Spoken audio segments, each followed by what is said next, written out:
más que nunca tendremos que volver a los principios de la iglesia, saber realmente a quién adoramos y a quién seguimos. Porque de lo contrario nuestra fe se va a ver trastornada si no afirmamos la fe en Cristo Jesús. En Hebreos leíamos en Hebreos capítulo 1 versículo 1, Dios habiendo hablado muchas veces y de muchas maneras en otros tiempos a los padres por los profetas, en estos postreros días nos hablará por el Hijo, a quien constituyó heredero de todo y por quien asimismo hizo el universo. Gloria al Señor, en toda la Biblia nos está mostrando a Cristo. Toda la Biblia nos habla sencillamente de revelarnos a Cristo, porque dice el versículo 1, habiendo hablado de muchas formas y por los profetas y por los padres, dice, en estos postreros días nos está hablando por su Hijo. Por eso la palabra de Dios dice, y más adelante lo vamos a ver, que la palabra es viva. Y si esa palabra es viva, es porque Cristo vive. Esa palabra tiene un poder de no letra muerta, sino de letra viva.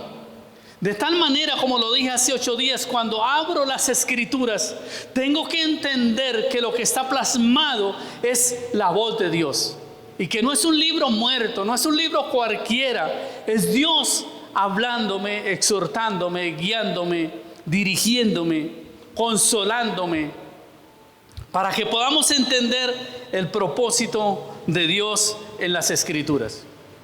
Tendremos que volver a esas Escrituras pidiéndole a Dios en oración que quite ese velo, que quite el velo de la ignorancia, que quite la ceguera espiritual, que quite el conformismo espiritual, que quite el velo que nos ha cegado y no podamos ver lo que las Escrituras nos dice. Entonces dice que en estos postreros días nos ha hablado por el Hijo, a quien constituyó heredero y por quien asimismo hizo el universo. Entonces nos está mostrando, porque hoy en día lo que lamentablemente se quiere promover es una fe a través del hombre. Se quiere promover a través de una religión, a través de dogmas humanos y costumbres humanos, y nos están vendiendo una doctrina que todo se basa en el amor. Hoy en día, mis amados, lo que más se oye es, hasta los perversos hablan que para que la gente, el individuo, se vuelva bueno, debemos de hablarle del amor. Pero un amor disfrazado de hipocresía, porque el amor es sufrido. Y allá nos lo describe en el libro de los Corintios. Nos habla acerca de lo que es el verdadero amor sufrido. Todo lo puede, todo lo soporta. El amor es benigno. El amor todo lo sabe soportar. Pero hoy en día hay una sociedad que no se soporta la una con la otra. Entendemos, mis amados, que en estos tiempos Dios habla por medio de sus Escrituras de Jesucristo.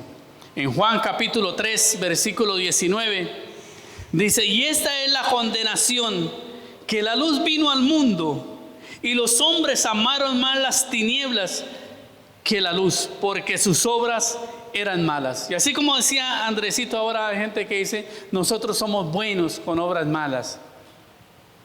No, el ser humano nunca se puede atribuir nada, porque la naturaleza del ser humano es mala y perversa. Que a pesar de esa naturaleza mala y perversa, podemos hacer obras buenas, pero en Cristo Jesús, Señor nuestro. De lo contrario, ninguna obra hecha fuera de Cristo puede ser buena para ganar la eternidad.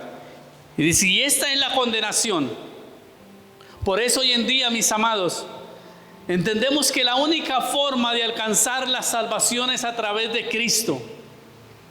Y hoy en día han querido unificar, y lo que se está hablando a nivel de las naciones y a través de los creos, de diferentes creos, mis amados, es que no importa cuál sea su fe que profesa, lo importante es el amor, y que Dios es amor, y como Dios es amor nos entiende, y que así por ese medio podemos llegar. Pero si dice, gloria al Señor, y esta es la condenación, que la luz vino al mundo y los hombres amaron más las tinieblas que la luz, porque sus obras eran malas. Y si hoy en día, mis amados, predicar del arrepentimiento es causar división. Hoy en día predicar del arrepentimiento, mis amados, es sencillamente ser egoísta y ser malo, y que tal vez no es correcto que la gente tenga que arrepentirse de sus pecados. Hoy llamar a alguien al arrepentimiento es visto de mala gana. ¿Por qué? Porque sus obras son malas. Dice el versículo 20: porque todo aquel que hace lo malo aborrece la luz y no viene a la luz para que sus obras no sean reprendidas. Mucha gente, mis amados, cuando se aleja de las iglesias, he tenido que ver esto muchas veces, y se van con una excusa, tienen un pretexto, pero realmente lo que hay encubierto es un pecado.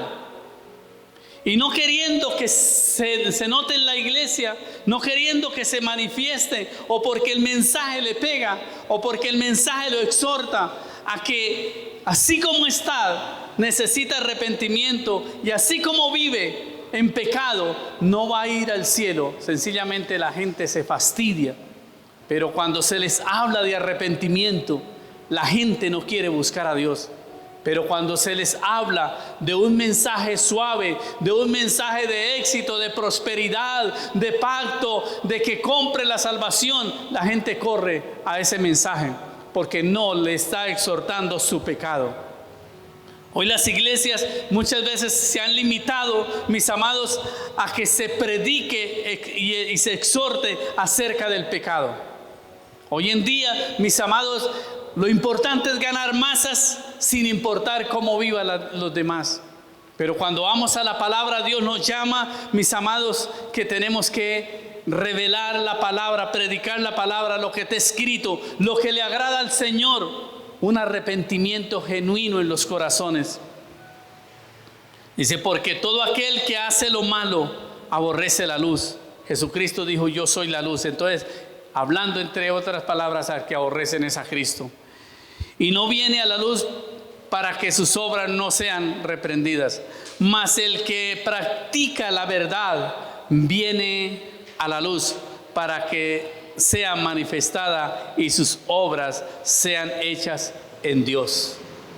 Porque el verdadero cristiano genuino, mi hermano, no importa si se le exhorta, si se le dice la verdad en la cara, para él es un gozo, para él es una bendición. Para él, mi hermano, es que Dios le está hablando. En ocasiones, hace unos días me llamó una joven y me dijo, pastor, cuando yo llegué, la palabra me golpeaba y me decía todas las cosas.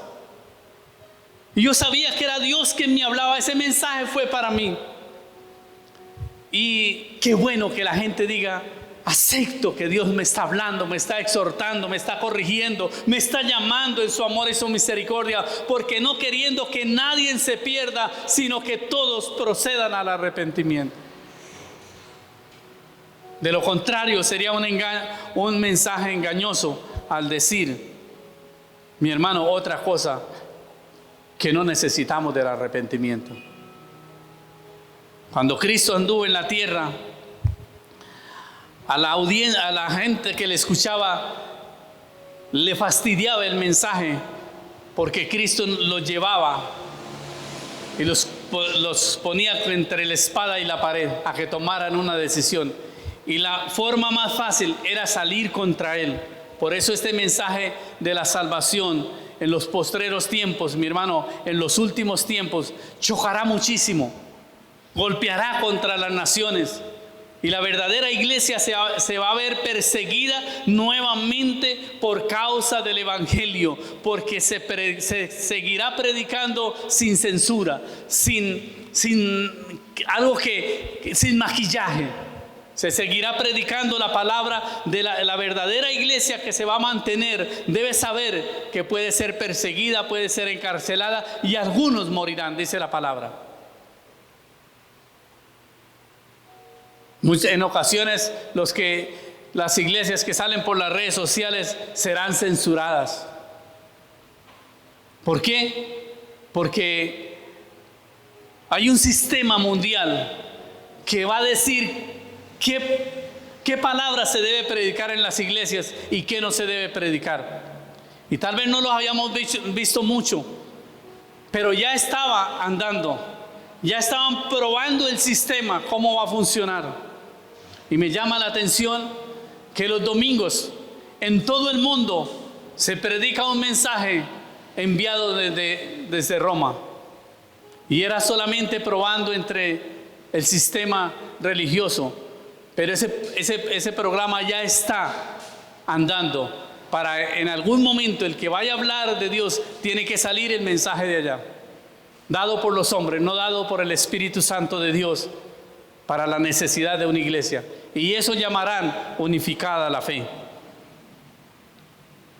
En el libro de Juan capítulo 8, versículo 12, dice: otra vez Jesús habló diciendo: yo soy la luz del mundo. El que me sigue no andará en tinieblas, sino que tendrá la luz. ¿De qué? De la vida. Podemos entender esto, mis amados, que el que sigue a Cristo no tiene una religión. Más de allá de pertenecer a una denominación, lo que tiene es una luz y nada más sino la luz de la vida. Y cuando habla de la vida, no está hablando de este lado del sol. Cuando habla de la vida, está hablando de la vida eterna. Jesucristo dijo: si a mí me aborrecieron, a vosotros también los van a aborrecer. Y a veces no queremos que esa palabra se cumpla en nosotros, porque es feo, sí o no, que alguien te aborrezca por la fe que profesas. Es feo cuando te dicen: usted se volvió fanático, y lo quieren hacer ver que lo que usted dice o hace o vive es lo peor, es una vergüenza. Porque a lo mejor no encajas en muchas sociedades de las que te rodean. El entorno donde te mueves a lo mejor no encajas y te hacen ver como ridículo, te hacen ver mal. Pero es ahí donde se va a probar la verdadera esencia del evangelio, de que seremos aborrecidos. Y le dijo Jesucristo: si a mí me aborrecieron, a ustedes también los van a aborrecer. Porque no podemos ser mejor que el Señor. Jesucristo dijo: si esto hacen en el árbol verde, ¿qué no harán en el seco? Pero a veces queremos esquivar esas verdades que están escritas para la iglesia. La palabra de Dios dice que nosotros somos la luz del mundo, la iglesia es la luz del mundo, que nosotros somos la sal de la tierra. Y si la sal se hiciera insípida, y sabe una cosa, cuando pude ver este tema acerca de la sal insípida, es una sal que se acomoda al sistema y no a la voluntad de Dios. Cuando nos volvemos simples, cuando nos volvemos medianamente suaves, no queriendo ofender a nadie. Vea, si acaso hubo una persona, no que ofendió, pero la verdad ofendió a la sociedad que lo rodeaba a Jesucristo. Su mensaje era chocante para aquellas personas que querían encajar a Jesucristo en un sistema. Jesucristo dijo que Él volvería a buscar la iglesia como la había dejado. Y era una iglesia que no encajaba en el mundo. Era una iglesia perseguida, aborrecida por sistemas. Cuando quemaban los cristianos, fue mucha la persecución que hubo en aquel tiempo. En el siglo III, en el siglo IV, V, VI, fue una persecución terrible, donde perseguían la iglesia sencillamente porque se veían amenazados. Y la verdadera fe es la que amenaza el sistema religioso, es la que amenaza a aquellos sistemas mundiales. Porque la verdadera fe quieren siempre glorificar a Jesucristo como único Rey. Y cuando los reyes del mundo se ven amenazados por alguien que no está dentro del sistema del mundo, entonces empiezan a perseguir. La iglesia cristiana en los postreros días se verá perseguida. Muchos de los cristianos hoy en día, mis amados, hace unos días, ¿cuántos cristianos desaparecieron por el lado de los llanos orientales? No los encuentran, los mataron y nadie dice nada. Nadie habla porque eran cristianos. Nadie dice que paga una recompensa o un rescate porque eran cristianos. Desaparecieron de la faz de la tierra y nadie dice nada. Nadie se volvió a hablar del tema, sencillamente ¿por qué? Porque eran cristianos. En Hechos de los Apóstoles capítulo 4 versículo 12 dice lo siguiente: y en ningún otro hay salvación, porque no hay otro nombre bajo el cielo dado a los hombres en que podamos ser salvos. Yo sé que esto le choca a más de uno. Cuando dicen que María está intercediendo por nosotros. Cuando dicen que otros de otras culturas, como los budistas, otras culturas que creen que sí hay un Dios, pero esta no es la forma. Pero aquí Hechos de los Apóstoles nos dice lo siguiente: en ningún otro hay salvación, porque no hay otro hombre bajo el cielo dado a los hombres en que podamos ser salvos. Entonces, la gente busca miles de formas para llegar a la salvación. A lo mejor por sus obras, a lo mejor por ser buena gente, a lo mejor por querer pertenecer a XY denominación. Y realmente es una equivocación. En Primera de Timoteo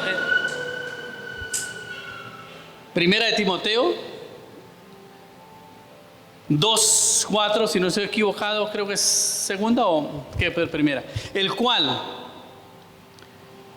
Al cual quiere que todos los hombres sean salvos y vengan al conocimiento de la verdad.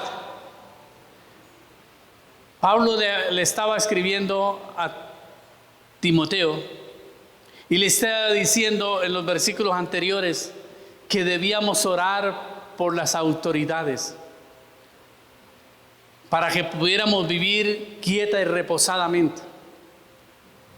Ahora, no era fácil, sabiendo que el imperio romano los estaba persiguiendo y los estaba matando. Sin embargo, Pablo dijo, hay una posibilidad que oremos para que esas personas sean salvas.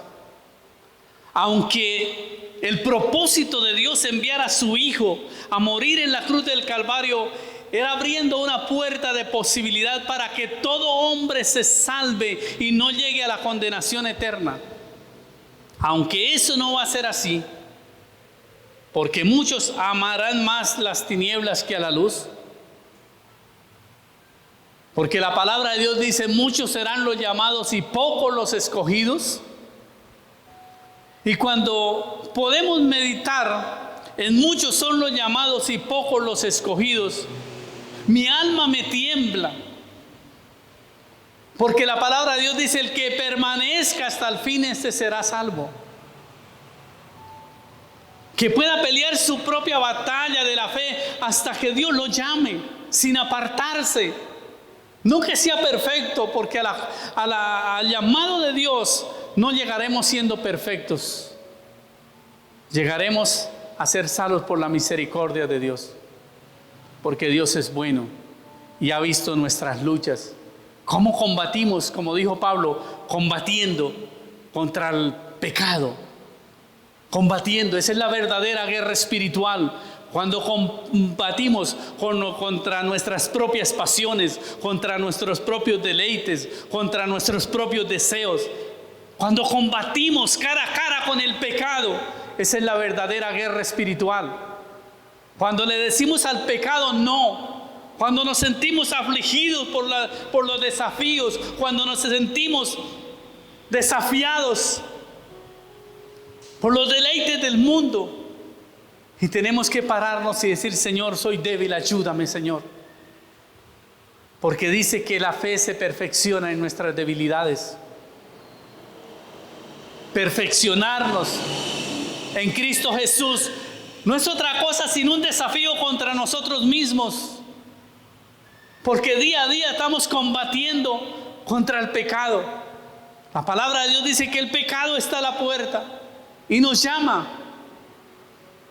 Pero ahí es donde realmente hacemos guerra espiritual, donde le decimos: Señor, guárdame, ayúdame, Señor, soy débil, soy humano, todavía estoy en la carne, Señor, ayúdame a no caer en la tentación. Cuando las tentaciones están a la orden del día y tenemos que pelear esa batalla, porque hay un solo Dios, versículo 5, porque hay un solo Dios y un solo mediador entre Dios y los hombres, Jesucristo, hombre. Por eso dice Jesucristo allá en Mateo 11, 28, venid a mí todos los que estáis trabajados y cargados, y yo os haré descansar, y hallaréis descanso para vuestras almas, porque mi carga es ligera, porque mi yugo es fácil y ligera mi carga. ¿Qué es lo que tenemos que entender? Yo sé que usted, amado y amada, se han visto en ocasiones agobiados por las circunstancias, los problemas familiares, los problemas económicos, los problemas, cualquiera sea su situación. Se han visto en una guerra ahí. Pero la verdadera guerra espiritual es ir a Jesús, ir a su presencia. Y aunque el diablo se haya enfurecido contra nosotros, poder ir con libertad a buscar a Jesús. El maligno entenderá, nuestra carne también entenderá que nuestro refugio es Cristo. Dice el versículo 6, al cual se dio a sí mismo en rescate por todos, de lo cual se dio testimonio a su debido tiempo. Ese debido tiempo fue cuando Él se manifestó y pudo levantarse de entre los muertos, dejó la tumba vacía. A pesar del sacrificio, a pesar de la tortura, se pudo levantar de entre los muertos. ¿Y sabe una cosa? Aquellos hombres le dijeron: le pagamos un dinero, pero diga que los discípulos de Él vinieron y lo robaron de noche. Callen, hagan silencio. Pero ¿sabe algo? Cualquier sistema, cualquier cosa, el mismo infierno tratará de negociar la verdad, porque el mismo Satanás quiso negociar con Jesucristo y lo llamó a un negocio y dijo: mira, si tienes hambre, di que estas piedras se conviertan en pan, hagas esto y esto. Pero Jesucristo nos enseñó, en ese momento de un cara a cara con Satanás, nos enseñó que la verdad estaba escrita. Y le dijo: no solo de pan vivirá el hombre, sino de toda palabra que sale de la boca de Dios. Cuando estamos siendo probados por alguna circunstancia, hay una fuente que nos da esperanza, que es la palabra de Dios.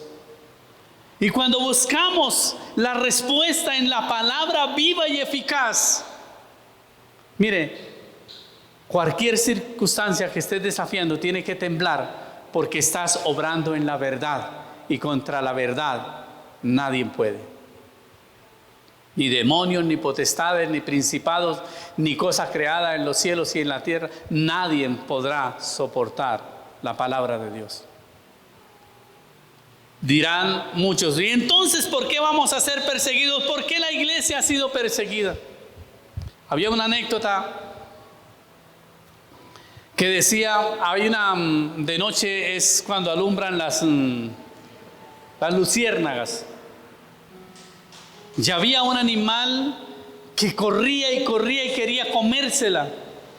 Y la luciérnaga corría y le desviaba, y a lo último le dijo, ¿por qué quieres comerme? Digo, porque yo soy de las tinieblas y tú brillas en las tinieblas. Porque hay luz en ti. Porque si no hubiera luz, no la veía. Ni modo de correr detrás de la luciérnaga, ¿verdad? Y eso es lo que sucede con el pueblo cristiano, con la iglesia. Será perseguido por la luz que lleva en sí misma. ¿Y quién lo perseguirá? Las tinieblas. Las tinieblas perseguirán a la luz. Dice Hebreos 4:12. Porque la palabra de Dios es viva y eficaz, más cortante que toda espada de dos filos, y penetra hasta partir el alma y el espíritu, las coyunturas y los tuétanos, y discierne los pensamientos y las intenciones del corazón. Y no hay cosa creada que no sea manifestada en su presencia. Antes bien, en todas las cosas están desnudas y abiertas a los ojos de aquel a quien tenemos que dar cuentas. Todo está, todo no. Mira, por más que nosotros ocultemos cosas, y esto es una confrontación tan, mire, podemos aparentarle piedad a quien sea, ¿verdad? Podemos esconder nuestros sentimientos, y usted como ser humano lo sabe que así es. Es fácil esconder aún nuestras tristezas. Cuando nosotros queremos revelar de que estamos afligidos, sencillamente bajamos la cara y le queremos transmitir a alguien de que estamos un poquito como mal, ¿sí o no? Pero si queremos esconderla, fácil, levantamos la cara y sonreímos y le decimos estamos bien, aunque por dentro estemos destrozados. Y hay gente que adopta esto y dice, yo no tengo por qué contarle a los demás lo que estoy viviendo. Pero ¿sabe algo? Hay alguien que no le podemos ocultar nada, porque dice, el alma está desnuda delante de Dios. Aún con los sentimientos más oscuros que queramos esconder, no hay nada que hacer. A lo mejor estás pasando por un proceso que no sabes qué hacer, no sabes cómo decirlo, no sabes a quién decirle. Pero hay alguien que realmente Él no solamente le conoce, sino te entiende. Y no solamente te entiende, sino que te mostrará la salida. O solamente le dice, como dijo el salmista, mi alma está hallada en Jehová. Y esas son expresiones, mis amados, que podemos entender que en Dios, aunque no veamos la salida, Dios lo tiene todo controlado. Recuerde, mis amados, a José, cuando fue vendido, echado por sus hermanos en una cisterna. Imagínense, dijeron, vamos a matar un cordero, le cogemos la túnica y decimos que un animal feroz se lo comió. Y esa cisterna estaba allí llena de lodo. Ese hombre allí no tenía esperanza. No podía mirar para abajo, no podía mirar para los lados, pero solamente había una forma de que podía mirar la luz, era hacia arriba. Pero antes de que sus hermanos se fueran, aparecieron unos compradores, unos negociantes, unos mercaderes, y pudo ver, aunque creían de que todo estaba hecho ya, Pero preciso en ese momento, José pudo salir y ser vendido. Y aunque todo parecía en contra de las promesas de Dios, Dios tenía un plan preparado. Y finalmente la historia dice que así como los sueños que tuvo, finalmente se materializaron. Y dice que sus hermanos se inclinaron ante él. Y todo se cumplió. Pero hay que entender el por qué estamos viviendo ciertas circunstancias. Y que todo tiene un propósito en la vida. Es de formarnos. Y ahí vemos la mano de Dios. Y ahora le quiero leer un salmo donde Dios nos está mostrando tal como Él es. ¿Y qué somos para Dios? Y el cuidado que Él tiene para nosotros. Es un salmo muy conocido. Es el Salmo 23. Donde el salmista dice: Jehová es mi pastor. Jehová es mi pastor, nada me faltará. ¿Qué nos hace falta a nosotros? Y a veces nos podemos preguntar, ¿qué me hará falta a mí entonces para tener esos cuidados? Y sabe muchas veces que nos hace falta la fe. La fe, la creencia de que Dios puede tener el control de cualquiera sea mi situación. Jehová es mi pastor, nada me faltará. En lugares de delicados pastos me hará descansar. Junto a aguas de reposo me pastoreará. Y cuando David escribe este salmo, él sabía cómo era pastorear ovejas. Pero cuando ese trabajo, que no era el mejor de la época, no era el que una persona se sintiera orgulloso y le dijeran en qué empresa trabaja. No, yo soy cuidador de ovejas. Yo soy el gerente del rebaño de mi padre. No, eso no sonaba tan bonito, el ser cuidador de ovejas, porque se requería dormir con las ovejas, comer con las ovejas, claro, no pasto, ¿no? Mientras que las ovejas comían pasto, él se comía sus avíos. Pero era vivir con las ovejas, oler como oveja, llevarlas de un lado a otro, tener el cuidado de llevarlas a un alar de una peña, cuidarlas, enfrentar osos, leones. Cuando David pudo interpretar que así como él cuidaba las ovejas, Dios tenía cuidado de él, él dijo: no hay otra cosa sino Jehová es mi pastor. En lugares de delicados pastos me hará descansar. Junto a aguas de reposo me pastoreará. Y en ocasiones empezamos a ver en nuestra mente esos lugares delicados. Y en otras palabras, esos lugares delicados eran lugares peligrosos. No era una pradera hermosa para acostarse a dormir mientras que las ovejas pastoreaban. Mientras que las ovejas comían y vivían allí, junto a aguas de reposo me pastoreará. Pero en lugares de delicados, en lugares peligrosos, me pastoreará. Junto a aguas de reposo me pastoreará. Confortará mi alma. Me guiará por sendas de justicia por amor a su nombre. Escúchame lo que está diciendo: confortará mi alma. ¿Y en qué momento necesitamos que nuestra alma sea confortada? Cuando está afligida, ¿sí o no? Cuando está afligida. Cuando está pasando por momentos de soledad, de tristeza, de frustración. Es ahí donde entra a operar la palabra, porque la palabra es viva. Confortará mi alma, me guiará por senda de justicia por amor a su nombre. Mira la importancia que es esta palabra. Cuando nosotros echamos toda nuestra ansiedad, Él puede guiarnos por las sendas de justicia, por el camino de justicia. Porque no hay amor sin justicia. Y dice, por amor a su nombre. Realmente es cuando nosotros podemos manifestar a Cristo, cuando nosotros podemos manifestar al Señor en nuestras vidas, Él es glorificado. Dice, aunque ande en valle de sombra de muerte, no temeré mal alguno, porque tú estarás conmigo. Tu vara y tu callado me infundirán aliento. Este versículo, más exactamente el versículo 4 nos dice, aunque ande en valle de sombra de muerte, no temeré mal alguno, porque tú estarás conmigo. ¿Sabe una cosa?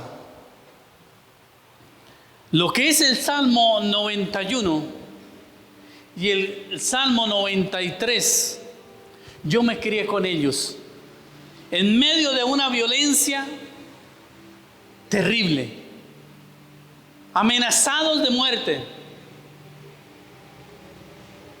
con precio. La cabeza de mi padre y de mi madre y de algunos de mis hermanos mayores tenían precio. En esa época recuerdo que nos dijeron, la cabeza de su padre y la cabeza de su madre valen 50,000 pesos. Eso era mucha plata. Yo recuerdo que en esa violencia que hubo, una vaca con su ternero valía 12,000 pesos. Ya puede imaginar cuántas vacas había que vender para completar los 50. No era fácil, ¿verdad? Pero mi mamá se apegó a la palabra. Y aunque mi papá no era cristiano, mi mamá hacía brecha y vallado. Oraba a Dios, clamaba a Dios. Y yo era el menor de 9 hermanos. Y yo siempre me pregunto, ¿será que mi mamá no me quería? ¿O confiaba en mí que podía salir al pueblo y llevar el mercado? Yo creo que desde niño tuve ese liderazgo en la familia y podía salir. Me llevaba una mulita de tal manera que ni la mula era capaz de cargarla yo mismo con el mercado, sino que tenía que pedirle el favor a alguien que me ayudara. Y siempre me recomendaban con un vecino, pero un vecino, sabiendo que estábamos amenazados y todo eso, se esquivaba para no ayudarme. Ahora, algunos se preguntarán, ¿y por qué los querían matar? Resulta que un hombre le pidió a mi papá 50,000 pesos para matar a una familia. Y mi papá le dijo, mira, hasta ahora nunca en mi vida he manchado las manos con sangre. Y si hoy mancho las manos con sangre, mañana esa familia que hoy va a llorar a esa persona por la cual me estás pidiendo para matar, el día de mañana, si mancho mi honor, el día de mañana me tocará llorar a mis hijos. Prefiero morir antes que manchar mi honor de quitarle la vida a alguien. Y yo creo que eso lo amó el Señor. Yo creo que esa actitud de papá la vio Dios, que no se confuló con hacerle daño a nadie, prefería que lo odiaran. Y es cuando dice aquel hombre, como no quiso dar 50,000, entonces pónganle el precio en 50,000. Por eso perdimos lo que teníamos, por eso fuimos perseguidos. Tenía escasos 11 años, pero aprendí a leer este salmo, a leer esta palabra. Aunque ande en valle de sombra de muerte, no temeré mal alguno, porque tú estarás conmigo. Yo sé realmente desde mi niñez que es Dios guardarnos en medio de las grandes dificultades. Yo sé en mi trayectoria de mi vida aún mundana poder entender de que Dios es el único que nos puede guardar. Mucho más ahora que vivo en la palabra, que le creo a Dios. Dios nos guarda de las manos criminales del que quiera hacernos daño. Nuestra vida está en manos del Señor. Y si alguien nos la quita, es que Dios lo usó para llevarnos a la eternidad. Nada está perdido en el Señor. Dice, adereza mesa delante de mí en presencia de mis angustiadores, unge mi cabeza con aceite, mi copa está rebosando. Es como quien dice que si alguien te tiene fastidio, te tiene odio, te tiene envidia, y usted confía en el Señor, Dios te va a bendecir en presencia de aquellos que quieren el mal. ¿En alguna vez has podido experimentar eso, que alguien te tenga fastidio? Y en vez de que te echen de la empresa, te ascienden. ¿En alguna vez has sabido que alguien te odia por lo que eres, por lo que tienes? Y en vez de decaerse, ahí está Dios para levantarlo más. Así que no temas en nada. Dice, ciertamente el bien y la misericordia me seguirán todos los días de mi vida, y en la casa de Jehová moraré por largos días. Mire el compromiso del salmista. En otras palabras, mira, nadie me puede apartar del amor de Dios. Por eso Pablo dice, ¿quién nos separará del amor de Cristo? Ni hambre, ni tribulación, ni persecución, ni espada, ni ninguna cosa creada en los cielos y en la tierra, nada me podrá separar del amor de Cristo. Cuando usted y yo entendamos estas verdades, mi hermano, no importa lo que venga en el mundo, mi hermano, Dios tendrá el control. Y cuando ya se ponga difícil la cuestión para que la iglesia vive en la tierra, entonces vendrá por ella y nos llevará a la eternidad. Para terminarles, San Juan 14, 26. Libro el Evangelio según San Juan 14, 26. Mas el Consolador, el Espíritu Santo, a quien el Padre enviará en mi nombre, Él os enseñará todas las cosas y os recordará todo lo que yo os he dicho. Amén. Entonces dice, no solamente entendemos el propósito de Dios enviar a su Hijo al mundo a morir por nosotros, de salvarnos, sino que no estamos solos. Tenemos una parte del cielo, lo tenemos en nosotros, que es el Espíritu Santo de Dios. Dice, y Él le recordará todo lo que yo he hecho. Él nos recordará que no estamos solos, que podemos vencer las dificultades, no por nuestras propias fuerzas. Por eso dice la palabra, no con espada ni con ejército, mas con su Santo Espíritu. Recuerde que cuando estés en una batalla, cuando estés pasando por alguna dificultad, todo lo puedo en Cristo que me fortalece. Y recuerde que no está solo. Dios está ahí con su Hijo a través del Espíritu Santo para fortalecerte y ayudarte. Así que sigamos con esta serie, mi hermano, que no es otra cosa sino valorando las Escrituras.